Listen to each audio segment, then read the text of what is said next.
Welcome to our channel. Today we how to uninstall new Relic infrastructure agent from VPS detailed guide step by step clearly.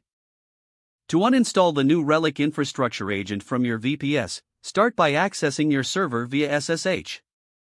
Use your preferred SSH client to connect to the server. Log in with your username and password. Once logged in, identify the operating system you are using. For Ubuntu or Debian systems, run the following command to remove the agent. Type sudo apt-get remove Relic infra and press enter. To ensure all related packages are removed, run sudo apt-get purge Relic infra. After that, clean up any unnecessary packages by executing sudo apt-get auto-remove. If you're using a CentOS or RHEL system, start by running sudo yum remove Relic infra. To ensure no leftover configurations remain, you can also run sudo yum clean all. In some cases, you may need to remove the configuration files manually. You can do this by navigating to the configuration directory.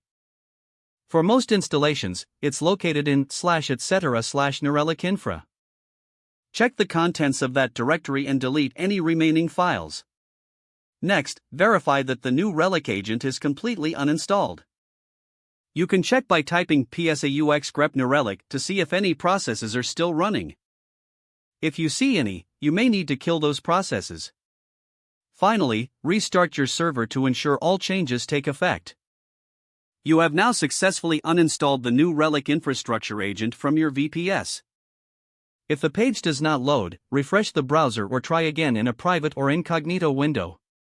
Make sure you are using the correct email address, then retype it carefully to avoid small typos.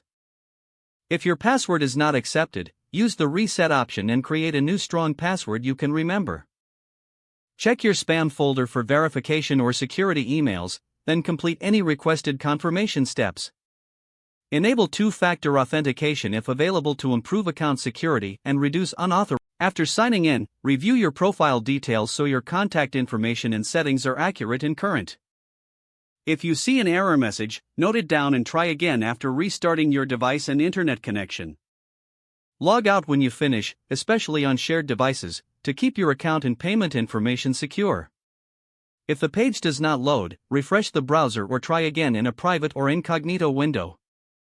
Don't forget to like this video and subscribe to our channel for more step-by-step tech guides.